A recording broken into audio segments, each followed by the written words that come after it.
r/pro revenge. A coworker was eating people's lunches, so I poisoned them and got them fired. So I like to bring my own food into the office, and we have a fridge to put things into. And I have my food in tubs with my name on them. A coworker would sometimes not see people's names on food and think it was theirs, so would heat it up and eat it and then apologize. They did this enough for it to be an annoyance, but not enough for our employers to really care. This has been happening with my food for once or twice a month. Last month I had enough, and I like spicy food, but don't bring it into the office, as sometimes I'll let people try some of my food and my cooking. I ordered a bag of ghost chili peppers and put the full bag into a big pot of chili that would last for several days. I took this into the office and had it for lunch every day. Midweek my lunch went missing, and I was waiting for the person who was stealing my lunch get a shock when they ate my lunch. What happened in reality was someone got sent home sick, and the next day they were off, and I was told they went to the doctors for stomach pains.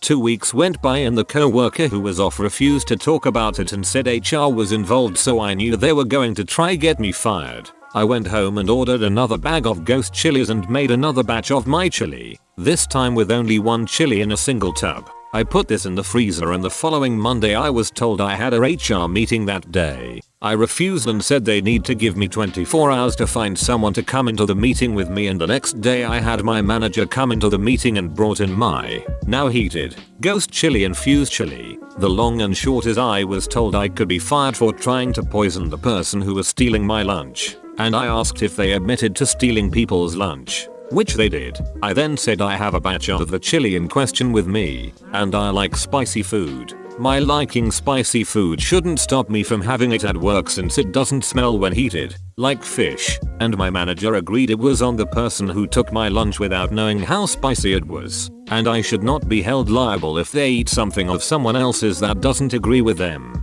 My manager and I then ate some of the chili and offered it to the other people in the meeting, some of which tried it and agreed. While it was spicy, it was clearly what I liked, as I was fine eating it. The meeting ended and nothing happened. I wasn't taken into another meeting and my lunch wasn't taken anymore. But the person who had stole our lunch got a slap on the wrist and was allowed to stay at work. Lunches started to go missing again, so my manager went to HR to say that lunches were going missing and he knew who was taking it and had proof this time. And when they asked for the proof, he presented the meeting record with the line highlighted where they admitted they had stolen lunch and the line where HR had said this was not what the meeting was about. They were fired the next day for theft of property and told they would not be given a reference. Too long didn't read. A co-worker was eating people's lunches, so I poisoned them and got them fired. Edit. Thanks for the gold, but I'd rather you spend the money donating to the current issues in Hong Kong right now. There are a number of ways to do this listed here.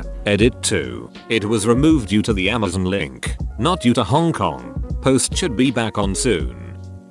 Years ago, I was a dispatcher for a trucking company. Lunches were going missing. A co-worker suffered from a condition of his digestive system that required frequent colonoscopies. As a result, he had access to some pretty powerful laxatives. He spiked his lunch. Sure enough, it went missing. There's a stretch of highway called the 401, and the guy who swiped the lunch was a truck driver. Here's the thing. The distance between exits on that highway is considerable. I guess he didn't make it, as word got around the terminal that the driver basically shit all over the cab and had to pay for the cleanup.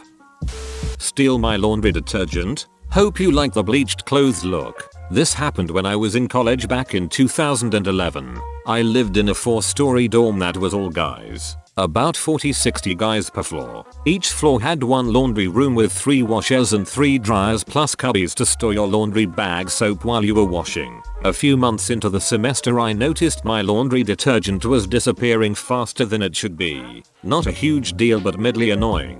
What made it a bigger deal was that whoever was stealing my detergent would also take my clothes out of the washer and leave them on the floor so they could wash their clothes. This pushed me over the line. I would typically do a load while I went to class, not classes, so this made finding the perp tricky. Then a golden idea hit me. I went to Walmart and bought a new jug of laundry detergent, the same brand I always get, but I also bought extra strength bleach. I poured half the detergent from the new bottle into my old bottle and replaced it with the extra strength bleach. That next day I did my laundry as usual but left the new and improved detergent in the cubby instead of my regular stuff. Then I waited. After class, sure enough, my clothes were sitting in a pile on the floor soaking wet and the whole laundry room smelled of bleach. Just what I wanted. Fast forward to the next week. Every Monday night we had floor meetings where we basically talked about rules and crap as a floor. In walks the guy, we'll call him Bob, wearing a newly bleached hoodie and ruined jeans.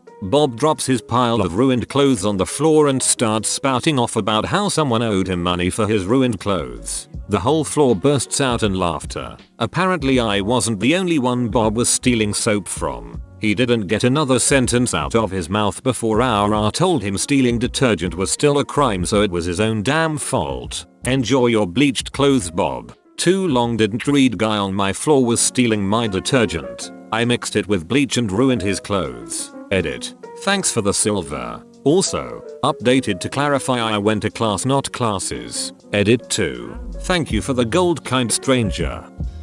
A crappy apartment I lived in back in the early 2000s had storage units and laundry in the basement. One day I was rummaging around in my storage unit when I saw the neighbor girl come down and put her load of clothes in the dryer, put in some coins, and leave. A little bit later another scumbag neighbor come down. He stopped the dryer cycle, took her clothes out and threw them on the ground, then took his stuff out of another washing machine and stick it in the dryer the girl had just paid for, and then he left. Well, this calls for a little vigilante justice. I had a few little bottles of liquid ass prank stink spray. If you've ever experienced it, you know that just a tiny little squirt can clear a room. I went and dumped an entire bottle all over his clothes, then restarted the dryer cycle so that it could get well and truly baked in. I went back down and checked the basement a few hours later, and the guy's clothes were piled in the trash, reeking like a pit toilet. The dryer stunk too still, so I put a bucket and let it run empty. It aired out fine so no one else had to suffer. Edit. To those who are commenting why didn't I just switch them back out or why did I leave her clothes on the floor? A. I mainly wanted to ruin this guy's shit in the hopes that he'd be scared to ever do this again. And B. If I had moved her clothes it would have looked like she did it, and I know that he knew who she was because the time between her leaving and him entering was maybe 10 seconds. Unless you took off at a full sprint there's no way you could be out of the line of sight of anyone walking towards the basement steps in that amount of time. 14 people, including me, walk out in protest. So, Friday the 13th happened. It was glorious. For all intents and purposes. I run day-to-day operations for a decent sized company. We have a president who runs the company in-house. He can be tedious, overwhelming, and an all-around dong sometimes. Other times, he can be cool as can be. This was one of the times he was an overbearing, micromanaging dong bag. A shop foreman. I take my job seriously with morale. If my guys aren't happy, good product isn't produced. If good product isn't produced, customers aren't happy. Looking towards quality control. It doesn't help when guys are overworked, underpaid, and underappreciated. Friday was one of those days that started out well, but by 6:40 am, it had deteriorated to shit. Note, we officially don't start work until 7 am. After the start, it was beach about this. Micromanage that. Several people being cussed at and belittled. Everyone had had enough. Once in our programming office, the idea was floated by someone that we should walk out. He can't fire us all. Now, we've all joked about this time after time, but it's never been more than a thought. We grit our teeth and bear it. That day was something different. After getting yelled at again for something out of my control, I finally said duck it. When someone asked if I was in and serious, I said yes. Then, it snowballed from there. A total of 20 were supposed to walk out, but due to cold feet, and a few taking a shit, only 14 made it. At 10 am, we made our move. I told everyone to wait until he would be distracted with a machine and we'd all clock out and leave. We all waited. When he was distracted, I gave the roundup signal, and everyone left. A few stopped for beer to relax. We weren't intending on going back to negotiate until Monday. We all met at a guy's house and discussed why we walked, what we wanted, and what our terms were. One thing was very clear. We all came back or no one did. After talking for 2 hours and coming to our terms, we decided to head back after a text from him. We were going to corner him. We were going to talk it straight, or we weren't working anymore. The talk lasted almost 2 hours, with both parties flexing their given muscles at some point. But one thing was made clear. Things were going to change, or we'd all go look for new jobs. After several people were threatened with being fired, and none being let go, we came to terms that benefited us. For once, our workplace had so much morale. People were excited to work again. We went back to work with a purpose, agenda, and pride. This is the first Monday I've looked forward to work in a year. Even the guys who couldn't come, the people in the main office, we stirred the pot. We've made it known. We're not going to go through this anymore. I'll vouch for any of my men, and I'd do it again in a heartbeat. Edit. Thanks for my first silver. Kind person. I again retain. I'm not posting this for karma. I'm a huge lurker and posted BC. I want people to know that solidarity and group leadership can lead to some extraordinary things. Edit 2. Thanks to everyone who has commented and replied. Also thanks to the Anons who gave me a platinum, 2 golds, and another silver. I've shared the success of our story with my comrades and they thank you too.